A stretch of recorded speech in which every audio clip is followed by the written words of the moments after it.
Brizou-Pellène, écrivain depuis 35 ans.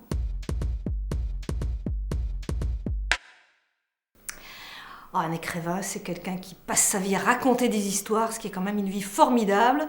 Je pense que quelqu'un qui se lève le matin en se disant « Chouette, je vais faire quelque chose de passionnant aujourd'hui », c'est une chose qui devrait pouvoir arriver à tout le monde. Vous vous rendez compte, on n'a qu'une vie, c'est quand même très mince. Et l'auteur a l'extraordinaire pouvoir de s'en inventer des tonnes. Pourquoi s'en priver ? Il faut que l'auteur ait un style assez direct, assez sobre. Moi, mon truc, c'est d'essayer de dire en quelques mots bien choisis, plutôt qu'en un long paragraphe, etc. Vous voyez ? Donc, je pense que c'est la concision qui fait une littérature jeunesse possible, je dirais.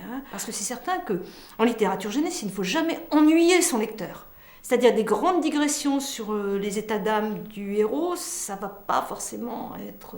Mais chez l'adulte non plus d'ailleurs. Il y a plein d'adultes qui détestent ça. Il y a beaucoup d'adultes qui lisent de la littérature jeunesse parce que justement, ça avance quoi. On rentre dans une histoire, on avance dans une histoire. Peut-être que c'est ce qui caractérise le mieux la littérature jeunesse. Qu'on ne peut pas se permettre de s'endormir dans une histoire, quoi. Ce sont des personnages qui, je dirais, ne me ressemblent pas. C'est-à-dire, comme je dis, être plein de personnes, vivre plein de vies. Mais mes amis me disent quand même qu'on me retrouve dans mes personnages. Et ça, on ne peut pas faire autrement, simplement parce qu'on écrit avec ce qu'on est. C'est-à-dire qu'il y a certains types d'idées qui ne me viendraient même pas, c'est tout, qui ne peuvent pas me venir étant donné ce que je suis. Mais j'essaye toujours quand même d'imaginer d'autres mondes avec d'autres types de réflexions, etc. Ce que j'écris, je sais pas, j'aime pas donner des leçons, montrer des choses, c'est même pas ça. C'est essayer de mettre des personnages en situation et de les faire réagir par rapport à ce qu'ils voient. C'est plutôt pour poser des problèmes au lecteur.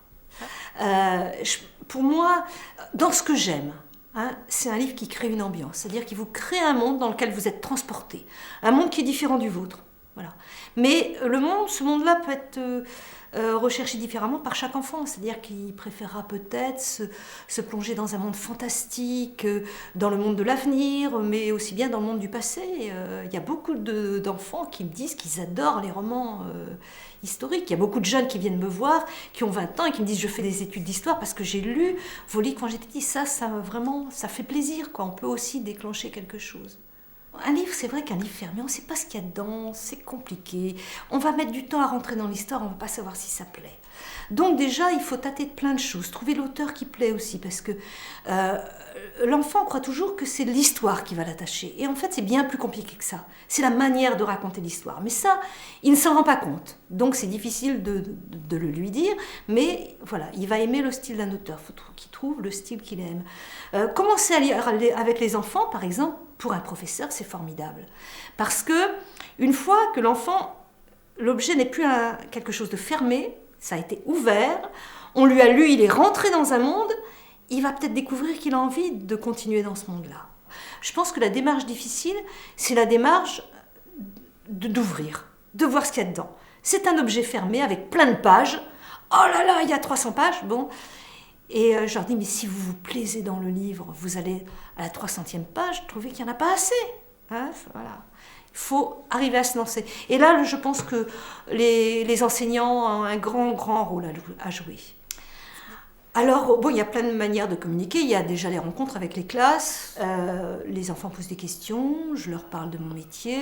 Il y a un échange. Donc ça, c'est une manière.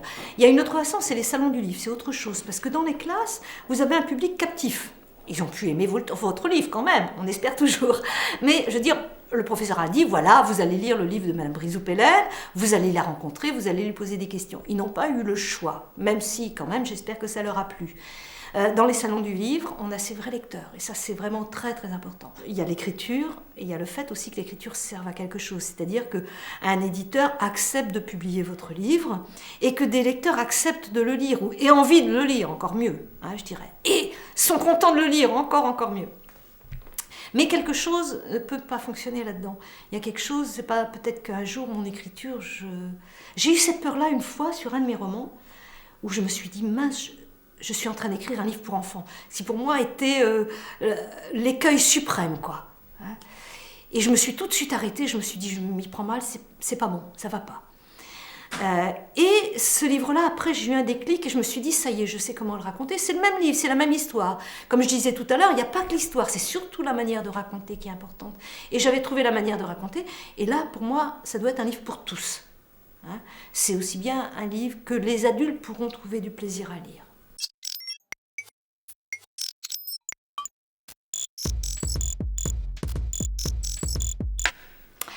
Eh bien, quand j'écris, c'est toujours d'essayer de relire mon livre comme s'il avait été écrit par mon pire ennemi.